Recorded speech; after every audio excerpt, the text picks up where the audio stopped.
ይሄ ሁሉ ሰው ላንተ ነው አይደል እየተጨነቀ ያለው? ቢያንስ ለኛ ብለህ እንኳን ራስን ለማረጋጋት ሞክር። ቢያንስ ደህና ሆነክ እንድናይክ እንደ ድሮ ቢያንስ መለስ በል በቃ። ቤተሰቦች አሁን አብርሽ ተቀይሯል ነው የምንለው?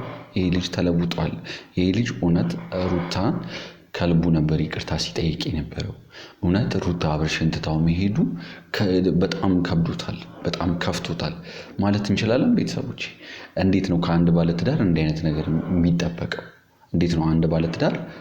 ይሄ እጅግ በጣም ከባድ ነው። ቤተሰቦች እውነት ይህንንም እያያችሁ ሩታ እውነት የላትም የምትሉ አንዳንድ ሰዎች አላችሁ። ነገር ግን እናንተ አሁን ከሩታ ወገን ሆናችሁ ከአብርሽ ወገን ሆናችሁ ሳይሆን ይህንን ነገር እራሳችሁ ሊያደርጋችሁ ጥዩት። ባላችሁ እንደዚህ አይነት ነገር ቢያደርግባችሁ ኦር ደግሞ ሚስቶቻችሁ እንደዚህ አይነት ነገር ብታደርግባችሁ ምን አይነት ስሜት ነው የሚሰማችሁ? ሄርሜላ የምትባለው እንዴት ነው በዚህ ልክ የኛ እንዳልሆነ እያወቅን የአንድን ሰው ህይወት እየበጠበጥን እንደሆነ እያወቅን እየተነገረን ደጋጋሚ ስህተት የምንሰራው ደጋጋሚ ጥፋት የምናጠፈው እንዴት ነው እንደዚህ ይቻላል? እንዴ ቤተሰቦች ይሄ እጅግ በጣም ከባድ ነው። እንዴት እሷ ራሷ አእምሮዋ እንዴት ይፈቅድላታል? እጆቿ እንዴት ይፈቅዱላታል? እሺ ትኩስ ነገር ትጠጣለህ? ምን ነገር አልፈልግም። እውነት ራስን አሞ ራስን እያስጨነቅ ለብዙ በሽታ ነው ከዚህ በላይ የምትዳረገው። አሁን እቺ ልጅ እውነት ቤተሰቦቼ የአብርሽና የሩታን አብሮ መሆን ትፈልጋለች። አብርሽ እንደሚለው ሄርሜላ ጥሩ ሰው ናት፣ ለእኛ ትዳር ታስባለች። እውነት አሁን እንደዚህ አይነት ሰው ናት። እቺ ከመጀመሪያው ጀምሮ እስካሁን ድረስ እየሰራች ያለች እንዳለ ቤተሰቦቼ ማይሆን ስራ ነው። ከአንድ ሴት የማይጠበቅ ስራ ነው። ይቺ ይቅርታ አድርጉልኝ፣ እንደውም ቤተሰቦች የሴት አሰዳቢ ናት። በጤናክ ነገሮችን ማስተካከል ትችላለህ። በጤናክ ነገሮችን ማሰብ ትችላለህ። ግን ቅድሚያ አንተ ጤና ስትሆን ነው። ከዚህ በኋላ እኮ የሚስተካከል ነገር የለም። በቃ ሁሉ ነገር አውቆተለት ምንም የሚስተካከል ነገር የለም። አብርሽስ ብትሆን እንዴት ነው በዚህ ልክ? ይሄ አሁን የሚታይበት አብርሽም ቢሆን የሚታይበት ማስመሰል ነው። በቃ አብርሽ ማስመሰል እንደሚችል ነው። ከዚህ በፊትም ብያቸዋለሁ። አብርሽ እያስመሰለ ነው። ቤተሰቦች ሩታን ቢፈልጋት ትዳሩን ቢፈልግ እንዴት ለዚች ሴት ፊቱን ይሰጣል? እቺ ሴት እኮ ህይወቱን አበላሽታበታለች። እቺ ሴት እኮ ትዳሩን በጥብጣበታለች። ትዳሬን እፈልጋለሁ፣ ትዳሬን አከብራለሁ የሚል ከሆነ እንዴት ተመልሶ ከዚች ሴት ጋር አብሮ ይሆናል? እንዴት ቤቱ ድረስ ሰተት ብላ ስትመጣ አሜን ብሎ ይቀበላታል? ይሄ በግልጽ የሚያሳየው ሩታ ብትሄጂም ያው ኦዲየንስ አለ ሩታም እንዳይደብራት ምናምን ብሎ አጉል ተጨንቅ ያለው ደብሮኛል የሚለውን ነገር ለማሳየት ነው እንጂ ብትሄጂም ብትመጪም ምንም የሚደብረኝ ነገር የለም ነው በግልጽ እያሳየን ያለው። ምግብ አልበላም ያልከውን ነገር ማንሳት አለብህ። በቃ ትንሽም ቢሆን ለግሮሮክ መብላት አለብህ። ምግብ ይዤ ልመጥቻለሁ። ትንሽም ቢሆን በልተህ መድኃኒትን ትወስዳለህ። ውሃ መታጠቢያ ላምጣልህ? እኔ ይቅርብኝ። እኔ ምግብ አልበላም። ሄድ ምግብ በእግዚአብሔር ወደ ላይ ነው የሚሄደኝ እና ታዲያ ቀን ሙሉ ሳትበላ ቀን ሙሉ ምግብ ሳትበላ እንዴት ነው በዚህ ልክ ግን ቤተሰቦች ይቻላል ማስመሰል የምትለው? አብርሽ ለምንድን ነው ሰው የምታስቸግረው እንዴ? ይህ ሁሉ ሰው ለአንተ እንዴት ተጨነቀ ያለው? ቢያንስ ለእኛ ብለህ ብላ። የሚወድሽ ልቤ ሁኔታው እውነት አሁን አብርሽ ሩታን ይፈልጋታል? እንደዚህ አይነት ነገር እያደረገ ሩታስ እንዴት ነው አሁን ተመልሳ እንኳን ልምጣ የምትለው? እንዴት ነው እግሮቿ ራሱ የሚነሱላት? ቤተሰቦች እንደዚህ አይነት ነገር አብርሽ እያደረገ እንደዚህ አይነት ስራ እየሰራ ከባድ ነው እውነት። እመኑኝ ሩታ በዚህ ሁኔታ ተመልሳ እንኳን ብትመጣ አብርሽ ምንም አይጠቅማትም ቤተሰቦች። ምክንያቱም ነገ ምን ሊፈጠር እንደሚችል ማን ያውቃል? እሺ ብላ ቤቷ መግባቷ ነው እንጂ ዛሬ ላይ የሚታየን ነገ ምን ሊፈጠር እንደሚችል ማንም ተነስቶ መሄዱ ግልጽ። አሁን ከፍቶኛል፣ ደብሮኛል፣ ተጨንቅ ያለው እሷን ቤት ውስጥ ስገባ እሷ ትዝ ትለኛለች ምናምን የሚል ሰውዬ ቤቱ ድረስ ሌላ ሴት መታ ጭራሽ ምንድነው የእናንተ ሀሳብ ቤተሰቦች? እኔ ተሳስቼ ነው? የኔ አስተያየት ልክ አይደለም? እስኪ የእናንተን ኮሜንት ላይ ጻፉልኝ፣ እስኪ ያስቀምጡልኝ። የወሰደሽ መንገድ ምናልባት የሚያደርሰኝ መስሎኝ ሲጨንቀኝ ዳገት ቁልቁለቱን ተማሰንኮት። እናንተ እንዴት ናችሁ? እግዚአብሔር ይመስገን በጣም ደህና ነኝ። እንግዲህ ይሄን ሰሞን በጣም ጠፍቻለሁ። ጠፍተሽ ብትቀሪ ይሻል ነበር። ምክንያቱም አሁን ራሱ አይንሽን በጨዋ አጥበሽ መምጣትሽ ደስ ብሎሽ ነው የመጣሽው። እርግጠኛ ነኝ እዚህ ጋር ምንም ማስመሰል አይጠበቅብሽ። በቃ ስትፈልጊ የነበረው ይሄንን ነው፣ ተሳክቶልሻል። እየተፈጠረ ያለውን ነገር አብዛኛውን በሚባል ደረጃ እያያችሁት ነውና ለዛ ነው የጠፋሁት። ያው ይሄ ነው ባልልም የጠፋሁት ጠፍተሽ ብትቀሪ ይሻል ነበር እንደ ሀሳብ። ከአብርሽና ከሩታ ህይወት ለመምጣት እየሞከርኩ ነው። በቃ ከ100%። ይሄ ግን የሚታይብሽ ለመውጣት እየሞከረ ያለ ሰው ሳይሆን ሁኔታሽ እንደውም በደንብ ግንኙነታችሁን ለማጠናከር የሚሰራ ሰው አለ አይደል? እንደዚህ አይነት ነገር ነው እያየንብሽ ያለን። እንደዚህ ፍራሽ የሚያስይዝ አልጋ የሚያስይዝ ነው ራስን እኮ እንደዚህ ሆን የነገረኝን ትሆኑና ዋናው መስማቴ ነው አይደል? እኮ ነገሮች ነው ማምጣት እኮ አይጠበቅም። ለምንድን ነው እንደዚህ ራስን የምታስጨንቀው እንዴ? እኔ ደህና ነኝ እኮ። እንዴት ነው ደህና የሆንከው? እንደዚህ ነው ደህና የሆንከው? ዝም ብሎ ራሴን ትንሽ ስላመመኝ ነው ያስተርኩት እንጂ ደህና ነኝ። ምንም አልሆንኩኝ። እና ለራስ እንደዚህ ብርድ ልብስ ተለብሶ ይተኛል እንዴ? ራስን አትጠብቅም? እውነት ነው ሁሉ ነገር ከአንተ በኋላ እኮ ነው የሚሆነው።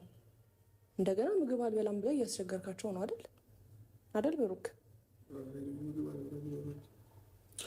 እንዴ ነገሮች እኮ ከአንተ በኋላ ነው አይደል እንዴ? ነገሮች ሁሉ ነገር የሚስተካከለው እኮ አንተ ደህና ስትሆን ነው እኮ። እኔ ደህና ነኝ እኮ። አቤል ለምንድን ነው የጠራህ? አንተ ነው የጠራሃት?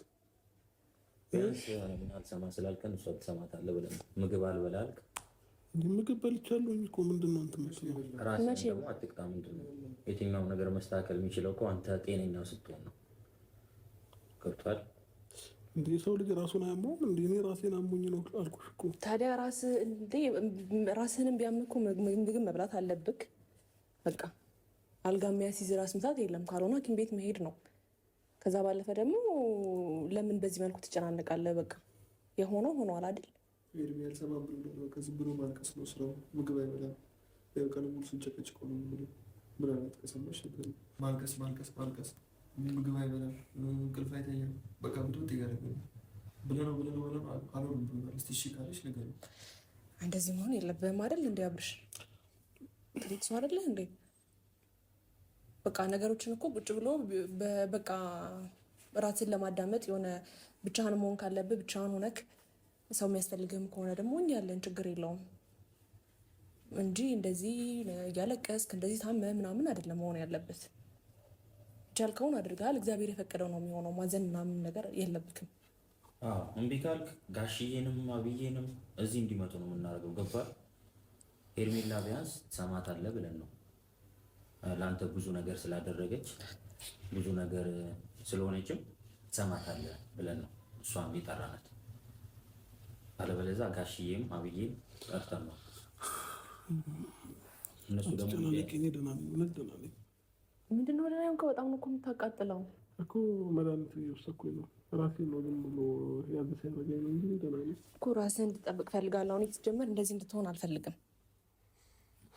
በቃ ማለት እንድትጨናነቅ አልፈልግም። እንደገና ደግሞ በቃ ይሄ ሁሉ ሰው ላንተ ነው አይደል እየተጨነቀ ያለው። ቢያንስ ለእኛ ብለህ እንኳን ራስህን ለማረጋጋት ሞክር። ቢያንስ ደህና ሆነህ እንድናይክ እንደ ድሮ ቢያንስ መለስ በል። በቃ እንዲህ በጣም ነው እኮ የምታቃጥለው። እሺ ትኩስ ነገር ትጠጣለህ? ምንም ነገር አልፈልግም። እውነት እኔ ደህና ነኝ። ምንም ነገር አልፈልግም። እነሱ ግን ብለው የሚጨናነቁት እሷንም እኛንም አንቺ ሊያስጨንቁሽ ፈልገው ነው። እነሱ እኔን በማስጨነቅ ምን የሚፈጠር ነገር አለ? አብርሽ ለምን ራስን አትጠብቅም? ፊልም እያየሁ ነበር። ምንም ነገር የተፈጠረ ነገር እኮ የለም። ለምን ነው ወደ ራስሽ የምታስጨንቂው? ባለመብላት እኮ ለምን ያስጨንቃል? ምግብ ሳትበላ ሲጀመር በጣም ነው የምትጎዳው። በዛ ላይ ታተኩሳለህ። እስቲ ራስን ራሱን ለማየት ሞክር እንዴ። ታሞ በመተኛት ነው እንዴ መፍትሄ የሚሆነው? ይሄ ሁሉ ሰው ላንተ አይደል እንዴ እየተጨነቀ ያለው? ኤፍሬምም ጠርቼዋለሁ እየመጣሁ ነው ብሏል። ምን ተፈጥሮ ነው ብሎ ደንግጦ ያንተ ነገር የሁሉ ሰው እያሳሰበው ነው። ስለዚህ ደህና ለመሆን ሞክር። አብርሃም ከራስን ጋር ነው። እንደዚህ ስትሆን ደግሞ ማየት እንደማልፈልግ ታውቃለህ። ቢያንስ በቃ ለብሩክ ለአቤል ለእኔም ብለክ ለወንድምም ለቤተሰቦችንም ብለህ ቢያንስ ራስህን ጠብቅ እሺ?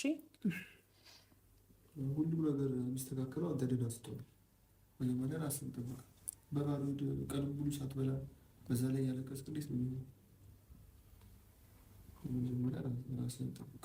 እነሱ ሰውን ማጨነቅ ስለሚወዱ ነው። አቤል ነው አይደል የደወለልኝ እኮ። ያለበትን ሁኔታ ስላወቁ እኮ ነው። ምንም አልሆንኩኝም እኮ ዝም ብለው ነው። እሺ ምንድን ነው የሚያስፈልገው?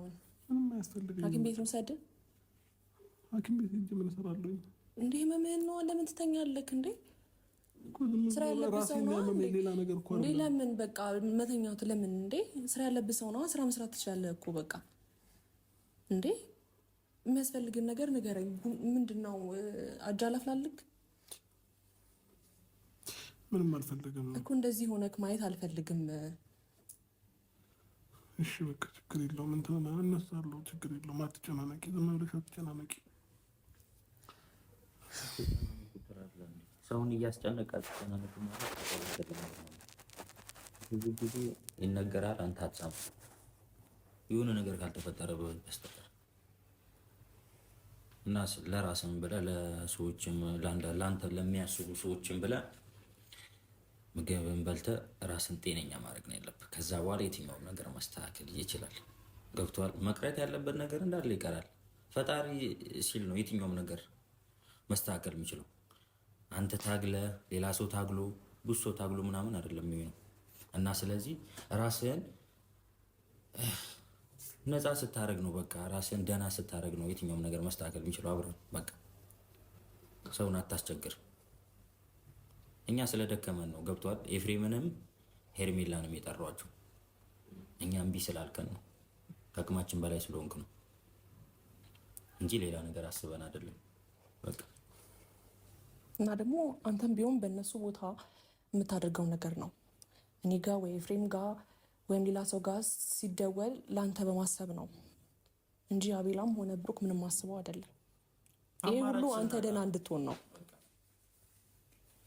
ገባ? እነሱን ማሰማ ከሆነ እኛም እንመጣለን። በቃ ይህ ሁሉም ግርግር አያስፈልግም። ራስህን ጠብቅ ማለት ሁሉም ነገር በጤና በመልካም ወይም ደግሞ በቃ ጤነኛ ሰው በሚያስበው አስተሳሰብ በቃ ራስህን እየጠበቅ ለምን ደበረክ ምናምን አልልክም። እንደዛ ማለት አልችልም። ያለበትን ሁኔታ ለመድራት እየሞከርኩኝ ነው። ግን ደግሞ እንደዚህ ራስህን አሞ ራስህን እያስጨነቅ ለብዙ በሽታ ነው ከዚህ በላይ የምትዳረገው። ስለዚህ በጤናክ ነገሮችን ማስተካከል ትችላለክ። በጤና ነገሮችን ማሰብ ትችላለክ። ግን ቅድሚያ አንተ ጤና ስትሆን ነው። ከዚህ በኋላ እኮ የሚስተካከል ነገር የለም። በቃ ሁሉ ነገር አውቆታለሁ። ምን የሚስተካከል ነገር የለም። ምን ነው ማስተካከለው ከዚህ በኋላ? እኔ አሁን ራስን እንድትወቅስ እኮ አይደለም አብርሃም። ያልሞከርከው ነገር አለ። እግር ስር እስከ መንበርከክ ድረስ ደርሰሃል። ብዙ ነገር ለፍተሃል። እኛ እናውቃለን። አጠገብ ያለው ሰው እንኳን እኛ ሌላም ሰው ያውቃል። የሚሆነው እግዚአብሔር ሲል ብቻ ነው። መስተካከል የሚችለው ፈጣሪ ሲል ብቻ ነው። በእኛ ጉልበት በእኛ ኃይል አይደለም። አብርሃም ራስን አትውቀስ። ራስን እየወቀስክ ደግሞ ራስን በሽታ ላይ አትክተት። ምንድን ነው አብርሃም? እኔ እኮ ምንም ተስፋ የለኝም አሁን ከዚህ በኋላ ብኖርም ባልኖርም ምንም ጥቅም የለውም። እንደዚህ የሚባል ነገር አለ? ፈጣሪን አታማራ አብርሃም። ምን ሆንክ እንዴ? በቃ እግዚአብሔር አልፈቀደም። የቻልከውን ነገር አድርገሃል። የማይሳሳት ሰው የለም። ምናልባት ጥፋት አጥፍተህ ሊሆን ይችላል። ግን ደግሞ የይቅርታ ልብ ስላለ ይቅርታ ጠየቅ አይደል እንዴ? አንተም ደስተኛ እንድትሆን ነው እኮ ይዛች ጋ እንደዛ የሩታ ወንድምም ሩታም እንደዛ እያደረገኝ የቆምኩት አይደል እንዴ? ይቅርታ ለመጠየቅ ነው አይደል? ነገሮች ይስተካከላሉ ተባለ። ፈጣሪ ደግሞ ሳይፈቅድ ቀራና በቃ አልተስተካከለም፣ አለቀ።